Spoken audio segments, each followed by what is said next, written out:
sinabing na paulit-ulit, makakalimut. Ano na nga ulit pangalan mo uli? Hindi pa nakakahiya yun, ano? Paulit-ulit mong sinasabi, Alice ho, pastor. Alice. Oh. So, kailangan paulit-ulit si Alice. So, aalis na siya mamaya. Oh, so do something, and in your, para hindi mo makakalimutan, That is why every Sunday, kung hindi nyo pa kilala ang katabi ninyo, huwag nyo nang hintayin. Ako nga pala si kapatid na Roger. O, sabihin mo na agad yan. Ano nga mo lang pangalan mo, kapatid? Yan. Para hindi na magkakaano, hindi na kayo, next week, medyo, hindi na masyadong stranger. Alright. We go to our New Year's month, and we have been saying, we are asking the Lord that 2015 would become greater. As we strive, as we ask the Lord, that we would experience a greater 2015. We need, as I've said, we need naman, ang hinihingi naman ni Lord sa atin, a greater faithfulness. Ang balik naman nun, a greater blessings. Alam na natin yan. We are going to talk to 4 anchors. Kailangan nating i-angkla natin ang atin pong faith para po sa 2015. Kaya po, mas malaki po ang maiabot. Kami dumadaan ngayon dyan pag nauuwi po ako doon sa aming bahay sa Mia, dumadaan po kami sa ginagawang mga skyways. Kung traffic na, bilis-bilis. Actually, wala pang isang taon, medyo marami nang nakataas, may mga parallels na, na lang, para bang iisipin mo, konti na lang ang kailangan, matatapos na. Mula sa Makati, mag-skyway na ako, doon na mismo. Kulang na lang, may aeroplano ako, didiretso na ako sa garahe namin, sa bahay namin, diretso na, lapit-lapit na. Ang ganda-ganda na. Pero may napansin ako, ang lalaki ng mga poste. Dahil malalaki ang mga poste, kailangan nilang humukay ng malaking hukay at malalalim na hukay. At hindi pwede yung panghukay lang na kaunti. Ang kanilang mga panghukay ay mga malalaki din, pile driving. Now, dahil malalaki yung kanilang panghukay, kailangan malaki din yung truck para humukay. Di ba? Pero nakita ko doon na kahit na ang lalaki ng gulong ng mga truck, meron silang yung mga heavy equipments, meron siyang mga 4 na paa. Aside from the gulong, meron siyang 4 na paa na malalaki, na bakal. Nakalalaki nun. Why? So that makakapaglalim siya nang mas makakakuha siya ng maayos. Kaya makikita mo, nakataas yung 4 na gulong na malalaki na, pinalitan na parang robot ng malalaki. Nakita ko, that is what we need to do in 2015. We would like that 2015 would be something that is much greater in glory for the Lord. Kailangan nating naka-anchor ng malalim ang anchoring natin, Malalim ang hukay natin, malalim ang pundasyon natin. Last week, we talked about God's great faithfulness. This week, this Sunday, we need to anchor on God's victorious love. Okay? Now, we're in a world that for many times, yung pong many principles ng mundong ito ay opposite, salungat na salungat, doon sa principles that we find in God's Word. For example, sinabi sa mundo, itong mundong ito sinasabi, to see is to believe. Sabi naman ni Lord, to believe is to see. So, baliktad yun, Hindi ako maniniwala hanggat hindi ko nakikita. Ipakita mo muna sa akin. So, to see is to believe, Sabi naman Panginoon, to believe is to see. Kaya sabi nung iba, ayokong maniwalang may Diyos. Kasi kung talagang may Diyos, lahat ng gagawin kong kalokohan, magagalit siya at kikidlatin ako. Diba? May mga gusto niya makidlat siya. Kung talagang may Diyos, galit ang Diyos sa akin, kikidlatin ako ngayon. Eto, wala naman ako. Sige, kidlatin mo na ako. Walang Diyos dahil hindi man lang ako kinikidlat. Gusto mo lang makita, to see is to believe. Sabi ni Lord, God cannot be seen. You have to believe Him first before you can see Him. Parang hirap, Opposite. Sa mundong ito, ang sinasabi, you have to be the best. You have to be the most beautiful. You have to be the strongest. You have to be the fastest. You have to be the fairest. Di ba yung mga ano natin? The fairest of them all. Laging lahat ng ating lahat ng ating mga beauty products, nire-reflect yung, fairy tales. Fairy tales. Kasi talagang, grabe, pag nagpunta kayong Disneyland, si Beauty, si Sleeping Beauty, si Cinderella, sino pa? Si Snow White, si Elsa. Lahat yun mapuputi. Tapos blonde. Lahat yun sila mapuputi, blonde. Ano? Yun ang iniisip natin. Panlabas na anyo. Kailangan ng katawan mo. Yung nanood sa inyo ng English Please Only. Di ba? Nakita yung mga nanood doon. Makita mo si Derek Ramsey, di ba? Talagang merong ganun-ganun dito. Six-pack, di ba? Ganda-ganda, no? Kailangan paglabas na anyo. You have to be outwardly beautiful in this world. Sinabi ni Lord, no, it's not the outward that matters, it's the inward. It is the heart. It is the heart. Is that heart attuned to me? Is that heart open to me? That is what matters to God. Now, hindi naman sinabi ni Lord na paglinggo, lalo na, huwag na kayong maligo, huwag na kayong magsipilyo, huwag na kayong mag-underarm. Hindi naman sinabi ni Lord na hindi importante yon. Baka naman biglang nagbagsakan na lang lahat dito. Dahil pagdaan mo pa lang, ayan, pagdating sa elevator, lahat naman nasa elevator gumagano, gusto mo kayo, na lahat, hindi naman. But the thing is, hindi tayo tinatanggap ng Panginoon because of our outward appearance, but the appearance of the heart, the reality, the inward reality. Yan tinitingnan ni Lord. So maraming opposites sa mundong ito na nasalungat doon sa sinasabi ni Lord. The other thing is that sa mundong ito, merong ang uso dito conditional love. Okay? Right. I will love you if you do this to me. If I will love you if you love me. Diba? Kahit sa pag-aasawa, you give me 50%, I'll give you 50%. 50 plus 50 is 100%. Pero mali pa rin yun. Kasi 50 plus 50, 100. Divided by 2, 50 pa rin. Diba? Ang sabi ng Lord, no. You give 100%, the other one gives 100%, it becomes 200%. 200 divided by 2, 100 pa rin. Ano mas maganda? Mas maganda pa rin yung sinabi ni Lord. So mga kapatid, we now go into this because we look into this love of the Lord Jesus Christ, which we will never be able to fully explain this side of eternity. Alam ko, paulit-ulit na natin sinasabi ito, na God's unconditional love. Many times, hirap ako dyan. Kasi lumaki ako sa isang mundo na conditional yung love. Kayo din siguro, ganun din. Kaya lalo na ako ay bagong ama. Ako ay conditional din yung aking love. Abuti na lang, naalala ko, if I parent my children the way God parents me, abay di mas magaling. Pero, if God, if I parent my children, at yun ang din ang gusto ng Diyos na how He parents me, patay ako kung panay conditional love ang ibibigay ko. It's good that the Lord is really gracious, and I understand a little bit about unconditional love.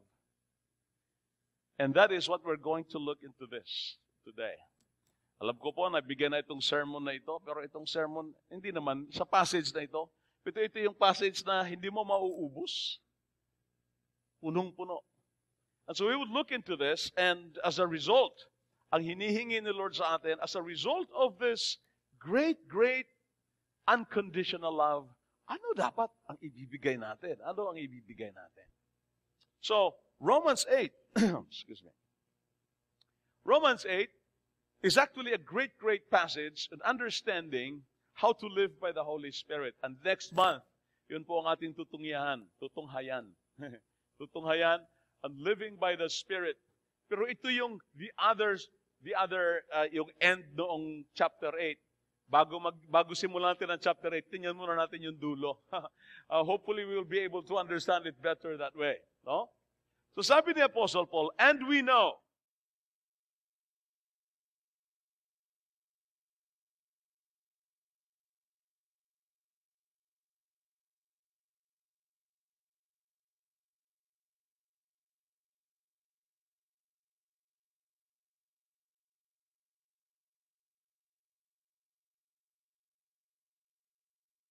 (11:50, 11:45), no?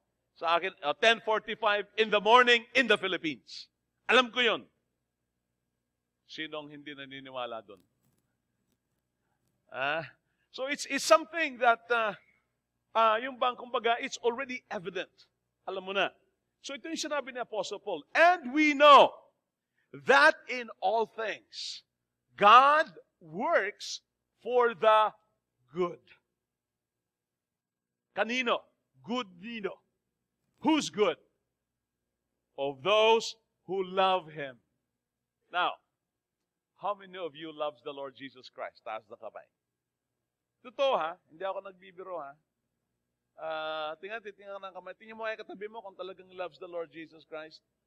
Alright? Tinaas yung isa kasi ayaw magtaas. Alright? Alright? Kasi, pero yung iba medyo,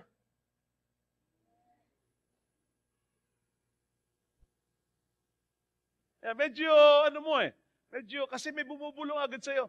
Love mo ba si Lord? Late ka nga eh. Ganun agad yung malabas di ba? Ganyan ka nga eh. Inaway mo nga misis mo kanina umaga eh. Si Lord? Kaya tuloy parang gano'n ka, parang alangan ka eh. Di ba? Hello? Right? Hindi yan pinag-uusapan natin. Now, who is this? And I would like you to see this beyond any shade of a doubt. I'd like you today, kung ikaw ay nagdududa pa na love mo si Lord. Kung ikaw nagdududa pa, I would like you today, January 11, 2015, siguraduhin mo na ngayon na hindi mo natatanungin yan kung love mo pa ba talaga si Lord. Not 5 years from now, love ko ba talaga si Lord? Dapat ngayon, i-decide mo na kasi it's a choice. Okay? It's a choice. It is your choice to love the Lord. It is your decision to love the Lord. At mabuti yung ngayon na, sisiguraduhin mo na, mula ngayon, love ko na si Lord. Bahala na. Okay ba yan? Makakatulong yan. Basta dinicide mo na, love mo ba si Lord? Decide mo na ngayon. Kung hindi mo pa sigurado yan, siguraduhin mo na ngayon din. Tapos tapusin, huwag ka na mag-entertain ng doubts about that. Hello? Are you still with me? Now, you need to do that because tingnan mo ito. The Apostle Paul is going to define sino ba itong phrase na ito? Sino ba itong, ano ba itong mga taong ito na nakalagay na to those who love Him? Itong phrase na ito, to those who love Him. Those who love Him. Sino ba ito? Okay? Sino ba itong mga ito? Titingnan natin. Unang-una ang binigay niya, itong you love Him, ito yung mga tinawag ng Panginoon according to His purpose. So may purpose si Lord, tapos meron siyang tinawag. Now, alam natin na hindi lahat tinawag ni Lord. Diyan pa ba kayo? Hindi lahat tinawag ni Lord. Merong pinili si Lord. Merong hindi pinili.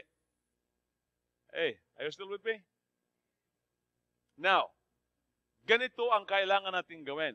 Huwag mo nang tanungin yung, sino kaya yung hindi pinili? Huwag mo nang tanungin yon, at saka ako kaya, pinili kaya ako ni Lord? Huwag mo na rin tanungin yon. Kasi pag tinanong mo yon, magulo yan. You have to go into the mind of God, which we will not be able to understand. Yung konting mind of God na, hirap na tayong intindihin eh. Yung pang to go into the mind of God, papasok ka doon sa mind of God to understand Hindi ka pinili. Ikaw pinili ka, ikaw hindi, ikaw pinili, ikaw hindi, ikaw pinili. Ang mahirap yon. Magiging Diyos na tayo noon. So ganito ang practically, let's leave that to God. Let's leave that to God kung sino yung hindi pinili. Asikasuhin mo ngayon and decide for ako ba'y napili.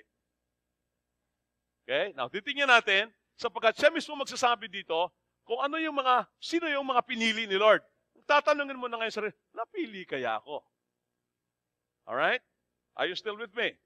Kapag alala, magiging clear din yan mamaya-maya pag medyo magulo at this point in time. Alright? So, to those who are called, who have been called, tapos na yan, in the past. To those who have been called according to His purpose. Sino itong mga ito? For those God foreknew, we discussed this, that for example, if this is before time, if I am here, right here, assuming this is before time, okay?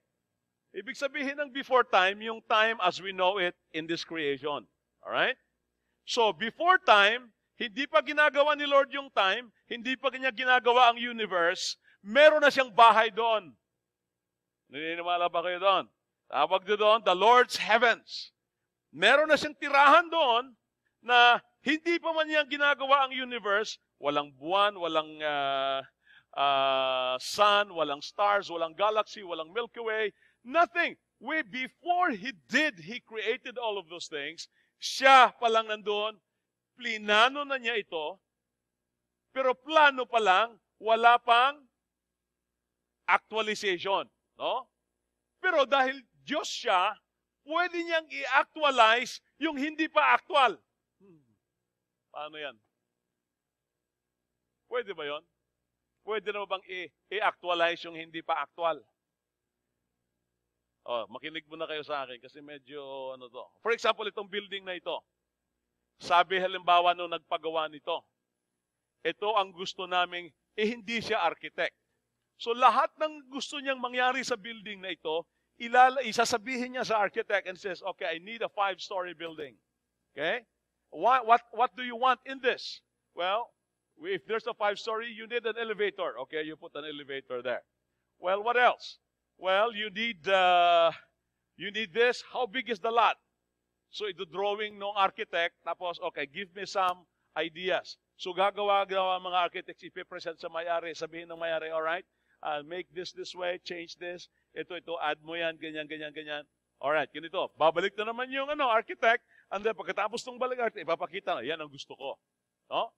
Now, remember this, God is the owner, but He is also the designer. Okay? Siya pa rin ang designer, and because He is God, He can already see things not yet, as if it is already.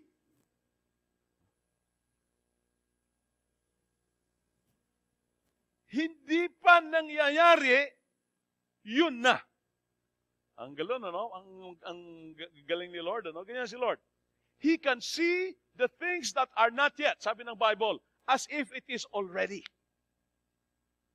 And so in the mind of God, dito pa lang siya, He hasn't created anything, He hasn't even created mga hayop, mga birds of the sea, mga birds of the air, fish of the sea. Wala pa siyang ginagawa. He planned on this. And then sabi niya, for those God foreknew.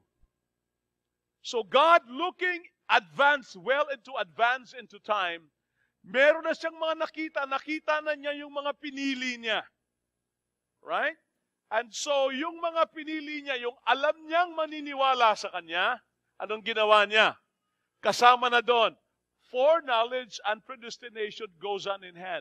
He already predestined. Ano ibig sabihin ng predestined uli? Alright, dinistinan niya bago pa mangyari ang destinasyon. Ayos ba yon? Ayos ba yon? Okay. May destinasyon ba kayo kaninang umaga? Pag alis nyo sa bahay, papunta kayong church. Hindi nyo sinabing, okay, pupunta ako sa church, sasakay ako ng eroplano. Hindi nyo sinabi yun, kasi hindi naman eroplano kailangan na punta dito. May destinasyon kayo. And so, when He predestined those, yung mga, He foreknew. He predestined them. He predestined them na . Na sila ay magiging Pilipino. Ano? Sila ay maging conformed to the likeness of His Son. So even before He created the heavens and the earth, He already saw. And if you accepted Jesus Christ as your Lord and Savior, you knew and you have believed that only Jesus Christ can take away your sins. Dahil siya lang ang kordero ng Diyos na nag-aalis ng kasalanan ng sanlibutan. No? Alam na niya. Kung alam mo yon at alam mo na, ang gusto ng plano sa iyo ni Lord ay ikaw ay magiging kawangis ng kanyang anak. Now, nakalagay doon, so that Jesus Christ might be the firstborn among many brethren or among many brothers and sisters. So, kaya ang gusto ni Lord, He foreknew us and then He predestined us. Ibig sabihin, predetermined na yung destiny natin. Predetermined na ikaw ay magiging conformed to the likeness of His Son. Magiging kawangis ka ng Panginoong Jesus. So that, when the time comes, Jesus Christ will be the firstborn among many brothers. Ang ibig sabihin nito mga kapatid, kailangang maging kawangis tayo ng Panginoong Jesus para masasabi talaga na siya ang firstborn among many brothers and sisters. Brethren. Ganito po yan. Meron ho akong isang kaibigan, isang nakilala, pastor siya, 2 pastor silang magkapatid na alam ko. Okay? Tapos, meron pa siya, tapang 2 pa. Na very, very active sa church. 8 anak na lalaki. Bulanon. May mga anak pang babae. So, noong minsan ako'y nakita kami doon sa Ellenwood pa noon. Nakita ko ang nakita ko lang 5 anak na lalaki. Alagang ganyan. Pareho magkakamukha talagang lahat. Sabi ko sa kanya, Nung, believe man ko nimo nung. Kay imong anak tanan, pareho magunibog naong, mura ko sa kahulmahan lang. Okay, hindi nyo naintindihan yon. Sabi ko, believe ako sa inyo. No? Kasi lahat ng mga anak mo, kamukhang-kamukha mo, parang iisang hulmahan lang. Namamatagkad Diyos namin niya. Sabi niya, sa Tagalogin ko na lang. Ay, kung hindi ko kamukha yan, di hindi akin yan. Are you understanding this? That is why you and I have to be conformed to the likeness of Jesus Christ. Because kailangang makita na siya ang firstborn. Kamukha mo nga si Lord. Kamukha mo nga si Lord. Kawangis ka na. Ngayon, He becomes, nandoon na ngayon yung makikita na totoong talaga, He is the firstborn among many brothers and sisters. Nakita nyo ba nga mga alegre? Ito yung mga alegre. Pati si Ryan, nandun. Si Ryan ayaw umupo sa mga... Pag nakita nyo yan sila magkakapatid, alegre. Alegre yan. Kasi higita mo talaga magkakamukha. No? Yung si Vanji. Nung si Vanji nga ang nasa ospital, nagpunta sa CR si Vanji. Timing naman pumasok yung isang doktor ni Vanji. Si Mavic ang nakatayo. Nakatayo siya doon sa, sabi ng doktor, ang nakahiga sa may, sa may parang higaan ng mga bantay, Kaya sabi ng doktor sa kanya, diyan ka na pala. Hindi ho, nandun ho sa CR yung pasyente ninyo. Baka mamaya kung natulog din siya, baka in-injection na siya ng doktor. Ayan, baka mamaya Kasi nga, kawangis. That is God's design for you, for His children. Na magiging kamukha tayo, kawangis tayo ng Panginoong Jesus. Not just outwardly, but in essence. Yun po yung likeness na gusto ni Lord. Yun ho ang plano niya para sa atin. The likeness of His Son. So that He might be the firstborn. So that Jesus Christ might be the firstborn among many brethren. Tapos anong ginawa niya doon sa dito pa lang tayo, ha? Wala pa lang ginagawa. Nandito pa lang tayo, ha? Predestined na tayo. Nandito pa lang, ha? Wala pang ginagawang universe. Anong ginawa niya susunod? And those He predestined. Anong ginawa niya? Ayun, tinawag niya. Now, pag ang Panginoon tumatawag sa iyo, siguradong makakarinig ka. Okay? Kahit na nagbingi-bingihan ka, siguradong si Lord kukunin ang attention mo. Ilan na ang nagbingi-bingihan sa atin dito nung tinawag tayo ni Lord? Taas ng kamay. Mga nagbingi-bingihan una. Mga, sinabi ba doon, ay, ayaw mo sa akin, di, ayoko na rin sa iyo. Sinabi ba ni Lord ng ganon? Hindi. He pursued you. Bakit? Kasi na-predestined ka na eh. So pag ang Panginoon tumawag, maririnig mo ang kanyang boses. It's your choice whether kung makikinig ka sa kanya o hindi. And so those He predestined, tinawag niya. Tinawag niya ang ano? Tinawag niya na maging kanya. So ano pang ginawa niya doon sa tinawag niya? Nandito pa lang uli tayo. Tinawag niya uli. Anong ginawa niya sa mga tinawag niya? He also justified. Ano ibig sabihin noon? He gave His righteousness to them. He declared them as righteous. And then, those He justified, ano ginawa niya? Binigyan niya ng kanyang glory. Glorified pa. In Jesus Christ, you need to be convinced beyond any shade of a doubt that God loves you unconditionally and eternally.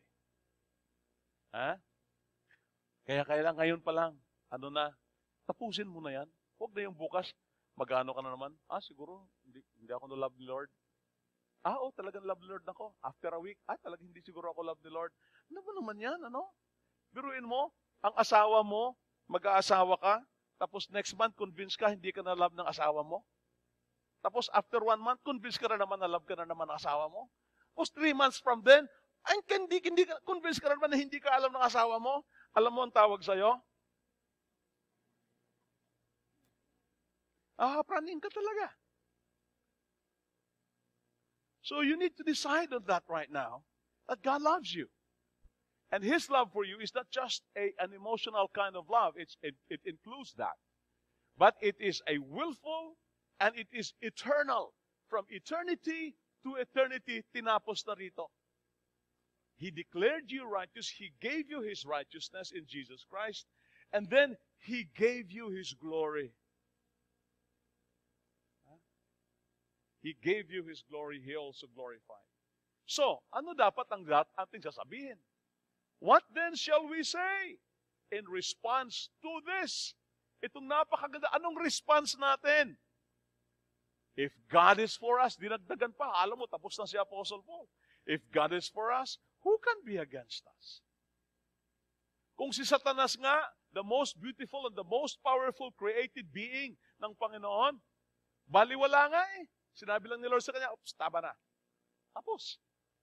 Isang salita lang, wala lang nagawa si Satanas, who is very, very powerful himself. But who can be against God? And if God is for you, who can be against you? Nakwento ko na sa inyo yung minsan, yung luma pa nating Anfra. Ang dala ko, pagtawid ko sa Subel Rojas, pagtawid dyan sa may Makati side. One way yan. Tapos merong biglang armored truck, na nagsumalubong. Papaalisin ako. Umandar yung yabang ko. Ay hindi, ako ang tama eh. Ikaw ang umalis. Talagang tumigil ako doon. Harapan kami. Let's go. Bumaba yung isang guard, may dalang Armalite. Ginanyan sa akin. Hindi naman itinutok. Ginanyan. So sabi ko, hoy, kayo may mali, kayo matras. One way to. Kabadong naman ako, Tapos abutin na lang, mababait si Lord. Sabi ng mga wash your cars boys, oo nga, talaga yung mga yan, sobra yan. Atras kayo! So, umatras talaga siya. Pero naisip-isip ko, isang bala lang ako. Katapos noon, tama nga ako. Pero sa bala ba, may tama o mali? Patay o buhay ka lang sa bala. Naisip ko doon, kalokohan ko rin talaga, no? So, yun. Kung ang Diyos ang kabangga mo, may laban ka ba? Pero tandaan mo, kung ang Diyos ang kakampi mo, may laban ba sila? If God is for you, who can be against you? Siya mismo ang Diyos mismo? Yung Diyos ba mismo? Ilalaglag ka? Will God forsake you? He did not spare His own Son, but gave Him up for you. Sabi niya, how will He not also, along with Him, graciously give us all things? If God has given you His treasure, ano ang 100 pesos para sa Kanya? Barya lang yon. If God has given you the most loved in His heart, Jesus Christ, to die for you, problema ba kay Lord ang isang godly husband? Problema ba kay Lord ang isang godly wife? Problema ba sa Lord ang isang disenteng bahay? Problema ba kay Lord ang isang disenteng magandang trabaho? Problema ba kay Lord yan? Kung ibinigay na niya ang kanyang bugtong na anak para sa atin, problema ba kay Lord yung iba? Problema ba kay Lord yung future ng mga anak ninyo? Problema ba kay Lord yun? Problema ba kay Lord kung yung mga anak nyo ay magtatapos ng college? Mahihirapan ba si Lord yan? Problema ba? Mahihirapan ba si Lord as we pray for the miracles for those of us who are sick right here, a miracle in 2015? Mahirap ba kay Lord yan? If He has given us His Son, how will He not also, along with Him, along with the giving of His Son, graciously give us all things? Problema ba kay Lord yan? Problema ba kay Lord? Yung wala kang trabaho, mahihirapan ba talaga siya? Ang anak ko, nahihirapan, walang. Umiiyak ba si Lord na ganun? Yung anak ko walang trabaho?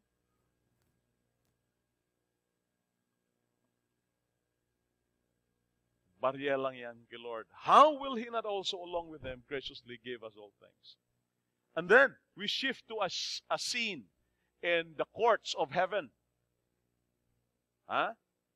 Who will bring any charge? Sino magdadala ng kaso against those whom God has chosen? Sino magdadala ng kaso? It is God Himself who has declared you righteous. Yung anak niyo yung anak niyo po, naging corrupt ho yan. Yung anak ko po, yung anak niyo, sabi ni Satanas, yung anak niyo, hindi nagbibigay ng tithe yan.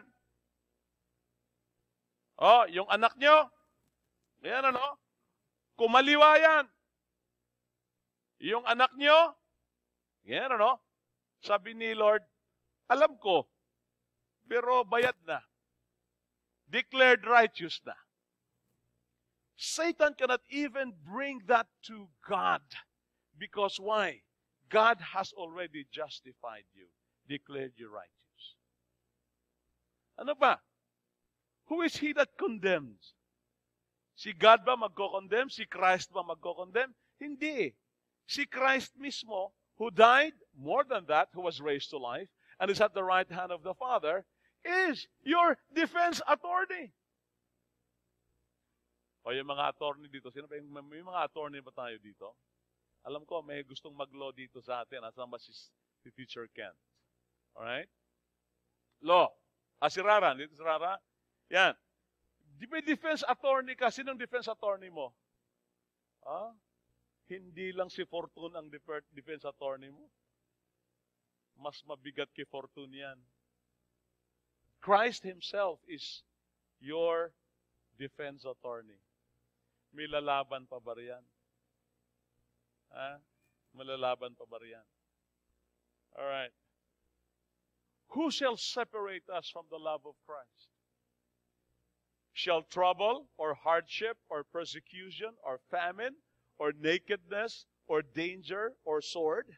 Now, as Paul said this, he was not talking about theoretical things. Lahat ito, nadaanan niya. Marami siyang trouble because the Jews were pursuing him. Lahat, hindi lang nag-spread ng hindi magagandang balita, nag-spread pa ng hatred ng mga Jews. Kung nasaan si Apostle Paul, si Apostle Paul naman, hindi niya masisi yung Jews. Kasi dati siya ang gumagawa noon. Siya yung nag-hunting ng mga believers in Jesus at pinaparesto niya, papapreso niya, yung iba napapatay. So hindi rin niya masisi siguro si Lord. Sige, ginawa mo yan para sa akin, nagagawin din ng iba yan para sa iyo. Ano? So ginawa ganon. Kung nasaan lang si Paul, susunod itong mga ito, nagpe-persecute sa kanya. Hardship. Hardship. Sabi ni Apostle Paul, 3 beses akong sumakay, ay sa palibot-libot ko, sumakay ako ng barko, 3 beses nalunod yung barko ko. Kaya kung kilala nyo si Apostle Paul, tapos sasabihin nyo na, ay bumili ng ticket si Apostle Paul pala sa Doña Paz. Hindi ka bibili din ng ticket. Kasi alam mo na may history na yan eh. May balat sa puwet yan si Apostle Paul. Nalulunod yung mga barko na sinasakyan yan. No? Ganyan din ang iisipin mo. Pero si Apostle Paul, ilang beses na shipwreck? 3 times. Ilang beses binato. At hindi bato ng mga maliliit na bato. Kundi malalaking bato na pag isang tama ka lang, pwede ka nang mamatay. Ayan, persecution, famine. Sabi niya, natuto ako mag-fasting, forced fasting. Yung ating gagawin ngayon, bukas for the next 3 weeks, choice fasting yon. Pero si Apostle Paul, nagkaroon na siya ng forced fasting. Na-impreso na siya, walang nagpapakain ng preso. Kasi noong araw, pag preso ka, yung mga kamag-anak mo, yun ang magpapakain sa'yo. Kung walang magpapakain sa'yo, patay ka na. Yan. Nakedness. Nasubukan yun bang mag-wander dyan na naka-brief lang? Naka-underwear lang? Wala ni isa man sa atin dito makasabi na lahat ng yan nangyari sa atin. Pero si Apostle Paul, nangyari sa kanya yan. And yet, sinabi niya, these things are not able to separate me from God's love. Okay? As it is written, for your sake, we face death all day long. And we are convinced, we are considered as sheep to be slaughtered. Ano ba yung sheep to be slaughtered? Naalala ko, pag nagda-drive ako sa EDSA, no? Tapos dumadaan yung mga, kita niyo yung mga hogs, di ba? Ewan ko lang, bawal na yata ngayon, no? Diyan pa rin dumadaan, pag gabi na, no? Sabi mo, oops, sabi ko kay May, ayun yung ulam natin bukas, oh. Nakita niyo yung mga nakamarka na eh. Diretso na yun sa slaughterhouse. Makikita mo, oops, bukas lang, ano na yan, patay na yan. Parang ganyan si Apostle Paul. They always face everyday dangers for the gospel. Sabi ni Apostle Paul, kung hindi ako nag-preach ng gospel, walang danger sa akin.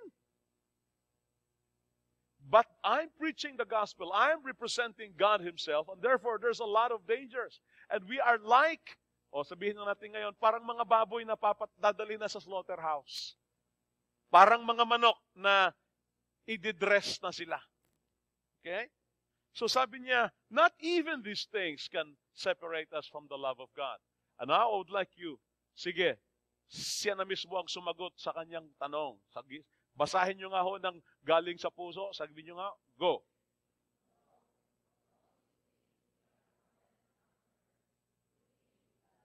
Okay? Hindi ako kumbinsido niyan. Yung no nyo, no. Ulit pa ulit. Anong klase sa tingin nyo? Anong klaseng no yan? No. Ganon lang yan? Sige nga, ano?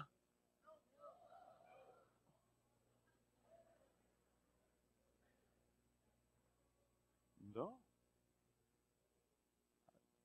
May conviction yan. No!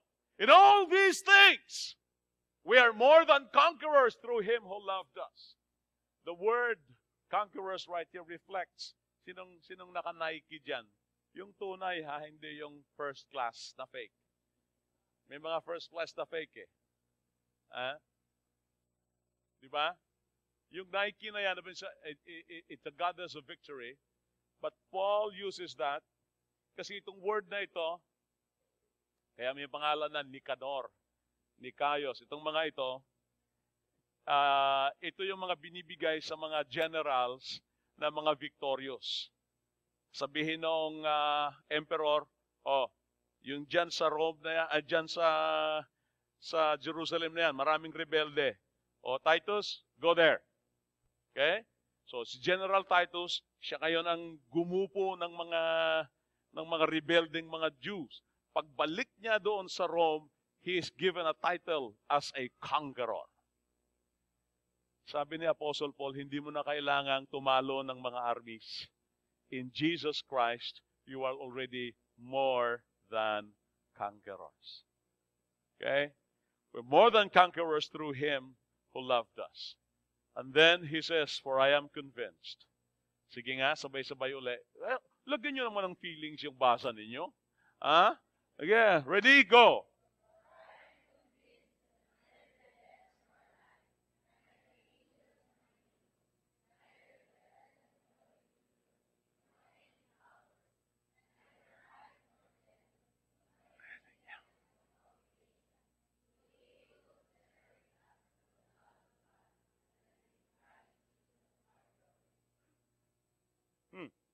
Convinced na ba kayo?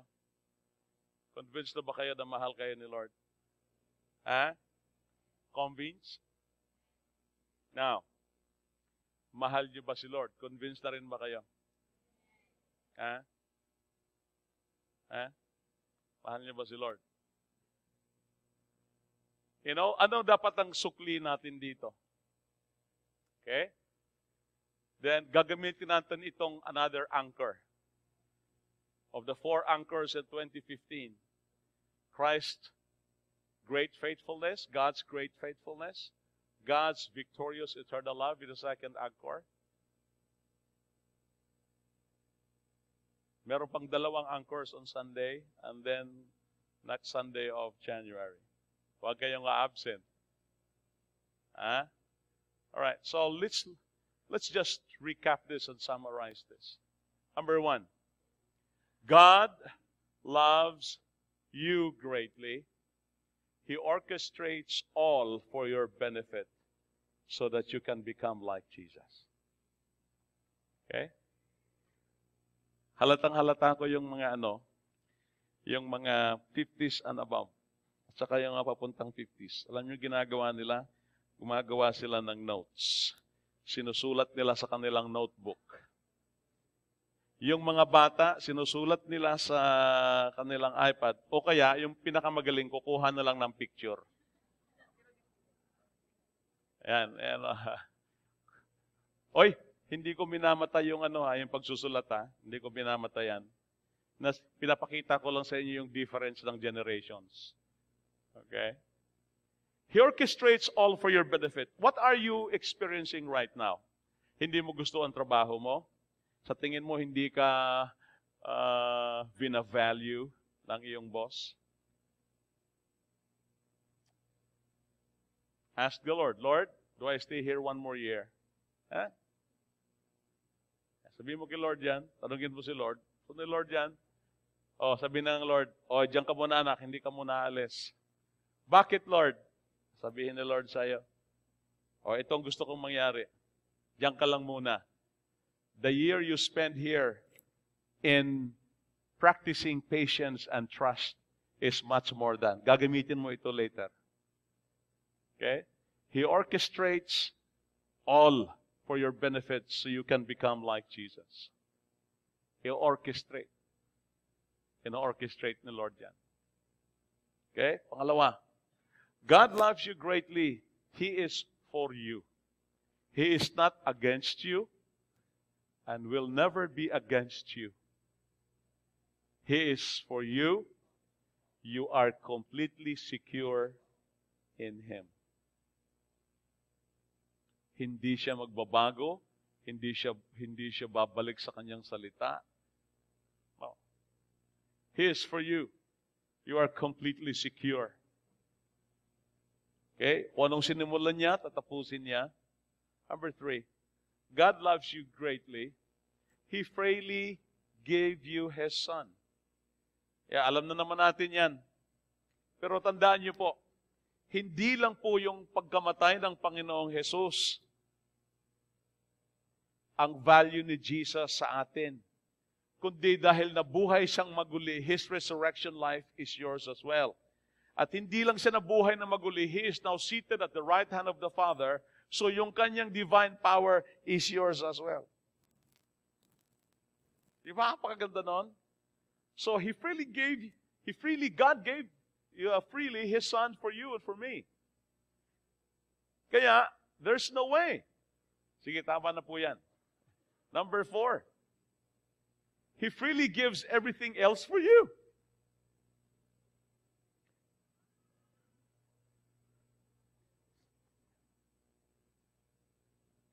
Hindi pa yata. Matas. Yeah. Yung mga ngayon, maghintay-hintay muna kayo mga kapatid. Hindi naman lahat na pagkagising mo, may bago ka ng kotse. Hindi naman ganon. Hindi naman porke meron ka ng 4 na anak, bibigyan ka na agad ng eroplano ng Panginoon. The thing is, you continue during the time, katulad ng grade 1. Grade 1 ka pa lang, wala ka pang kita, baon ka muna. Mag-aaral ka muna ng husto. But there will come to a point, pag natapos ka na ng inyong pag-aaral at magkatrabaho ka na ng husto, na-develop mo na yung discipline sa hard work, yung discipline na kailangan, hindi po promote ka na ng Panginoon doon. Hintay ka lang ngayon. So sabi ko nga, yung mga nagpapaaral pa ngayon, 5 ang anak mo, yung isa natapos, ilan na lang? 4 na lang. Yung 4, nagtapos na rin yung isa, ilan na lang? 3. Yung 3, nagtapos na rin yung isa, ilan na lang? 2. Yung 2, yung pangalawa, nagtapos, ilan na lang? Isa, yun na lang. Yung isa magtatapos na rin, ilan na lang? Wala na. Pagkatapos noon, yung budget na ibinibigay ni Lord sa inyo, pambili nyo na ng bahay. Pambili nyo na ng sasakyan. Di ba? Di ba? Binibigay ni Lord yun. Paghintay lang kayo. Darating din yun. Hello? Hello? Ano ba? Trabaho lang ng trabaho para kay Lord. Just continue to trust the Lord. Makatapos din yan. Why? He freely gives everything else for you. Nakakatuwa si Lord sa amin. Yung unang panganay ko, sabi ko, anak, hindi ko kaya ang Lasal, hindi ko kaya ang Tineo, nothing else. UP ka lang, wala nang iba. Sabi niya, Tay, what if I will not pass? You will pass. Worried na pala siya. Alam ko namang makakapasa siya eh. Yung isa, Tay, hindi ko, Lasal ako, Lasal. Ang Panginoon, nagbukas din ng gripo pang Lasal. Nung graduate sa anak ko sa Lasal, naputol na rin yung gripo. Tapos na eh. Pero ganyan si Lord ka-faithful eh. Sabi na wala na. Talaga ito, sabi ko nga, when we look back, sabi niya, talagang the Lord is good. Ganyan din ang gagawin sa inyo. Faithful to Him. Pag kailangan yan, darating. Pag hindi, hindi. Yung iba sa inyo dito, gustong mag-abroad. Sabi ng Lord, hindi. Okay. He freely gives everything else for you. Sabi noong aking isang sister-in-law, ang desire niya makapasawa ng Amerikano, napakasawa niya sa Marikano. O, di...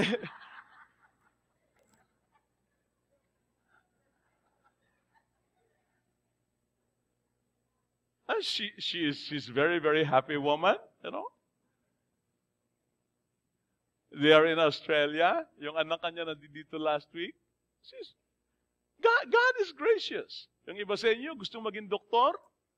Kung doktor lang kayo ngayon, okay lang naman. Kon lang naman ang diferensya eh. God gives happiness doon sa area na yon. Some of you trained as a nurse. Naging teacher kayo ngayon. Or, you trained to be a teacher. Naging iba kayo. Meron nag-a-attend dito sa atin. Nurse. Tapos, anong ginagawa mo dyan? Management. Mula ang layo ng nurse sa management. Ano? O, ganun ang ginawa ni Lord sa kanya. God is able to give that to you. If He has given His Son, meron pa bang hindi gagawin si Lord para sa iyo pag ikabubuti mo? He has freely declared you righteous. You're loved. You're unconditional. Hindi ka na kailangang magyapak at sumama kina Nazareno kahapon. Anong Biyernes? Hindi mo na kailangan yun. Sapagkat in Jesus Christ, binayaran na niya yung kasalanan mo. Hindi mo nang kailangang bayaran pa. Insulto kay Lord yan. Naalala ko nung maliit ako. Ano ba ako nun? Elementary yata, grade 6. Grade first year. Namatay na yung tatay ko. Nakasabay ko yung uncle ko na attorney sa Central Bank. Nauna ako sa kanya, nilibre ko siya. Pagkatapos, pinagalitan ako doon sa jeep mismo. Ikaw, wala ka ng tatay. Ako, attorney. Laki ng pera, ililibre mo pa ako? Ano, insulto sa kanya yun eh. Hello? Insulto sa kanya yon. Pero mo, nagtitiwala kang si Lord, ang kordero ng Diyos na nag-aalis ng kasalanan ng sanlibutan, tapos buong araw ka makikipagbuno doon para mahawakan mo lang yung isang may hawak ng may hawak ng may hawak ng may hawak ng may hawak ng may hawak para isang taon kang patawarin ang insulto kay Lord yun. Binayaran na ni Lord sa krus yun. Sa amiga ni Ompong noon, si Dolphy Jr., sabi niya, ako, pastor, dahil siyempre, anak si ni Dolphy, may kapit siya. Kasama ako sa nando doon. Pag iikot namin doon, yung mga nagiinuman doon, pare, inom muna. Boss, na naman. Ano? Insulto. Sabi niya, ang dami kong kasalanan kay Lord. Pero pinatawad siya ni Lord. Declared you righteous. Number 6, His ruling Son intercedes for you all the time.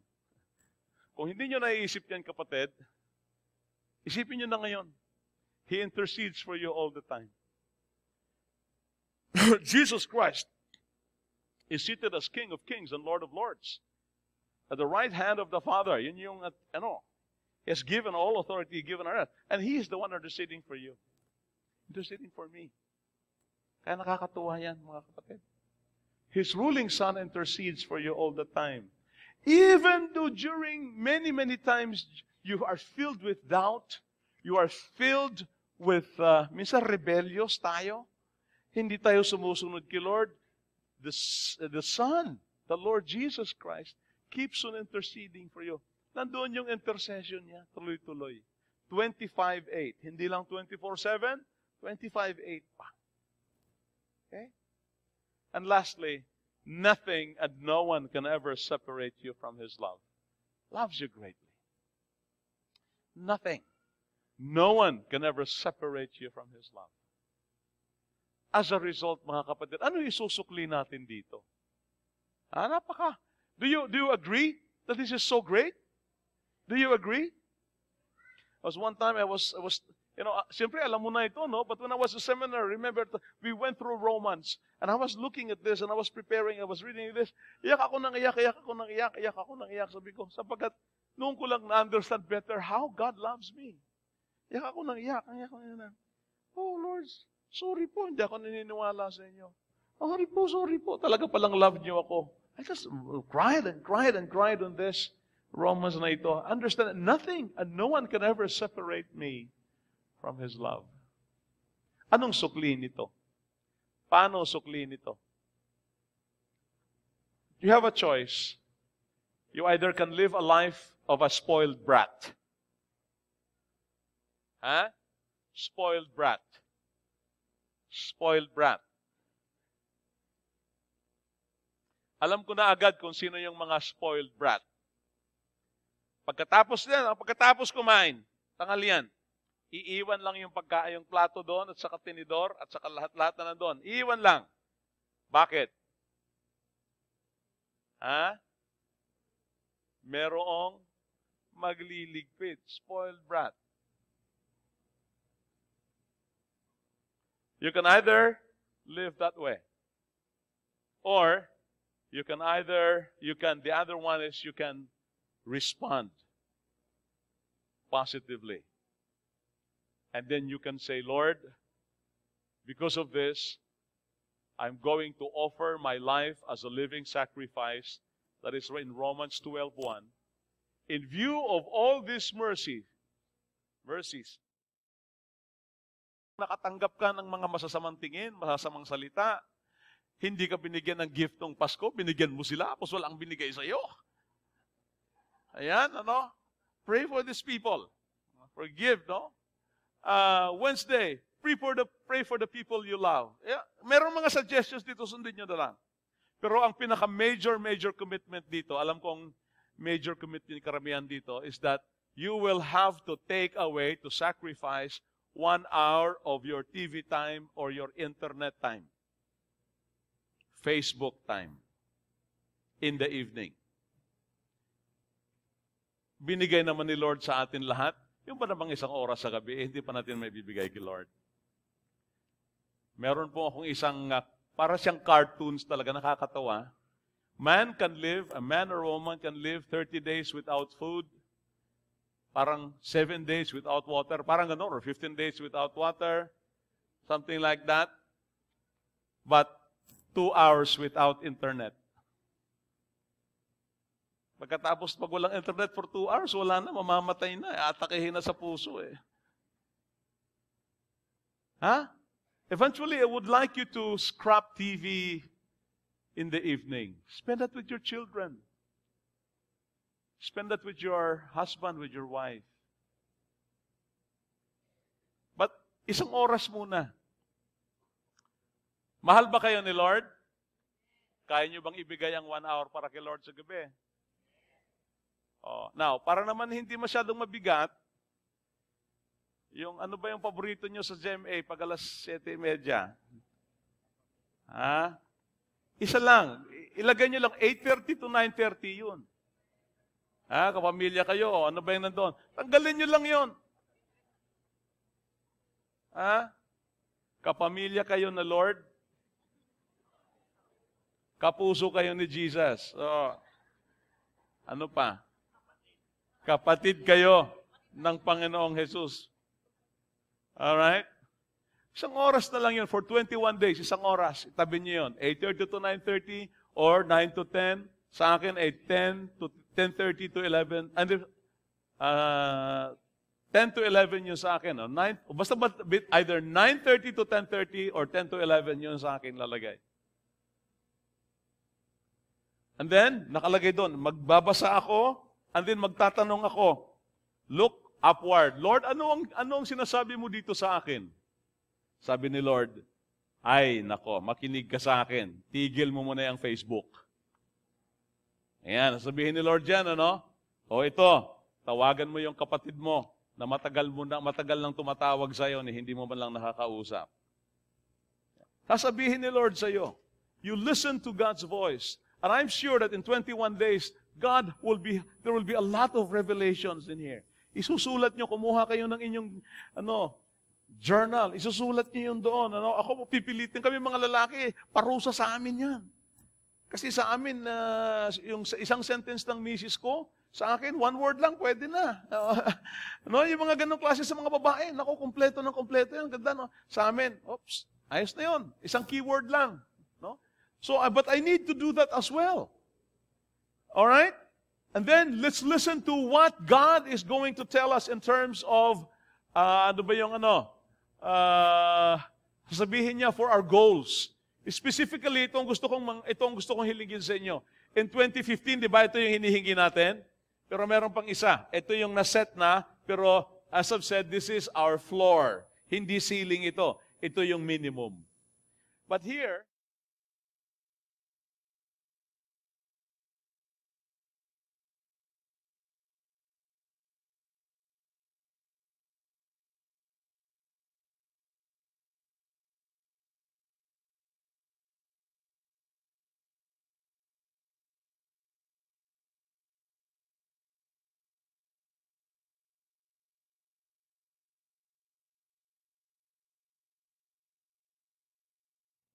okay? O meron nang nakapag-commit, sabi ni Doktora, doon tayo, Pastor, sa amin sa Oriental Mindoro. Yan, meron din doon. Gagawa tayo ng evangelism as well. Film showing, Jesus film. Sabi ni Steve Green, across the street, all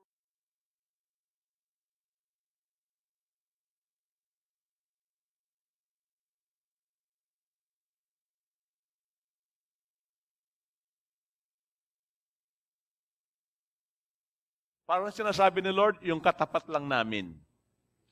Yung katapat na namin, na pag nagkaraoke, nako, nasisira ang gabi ko.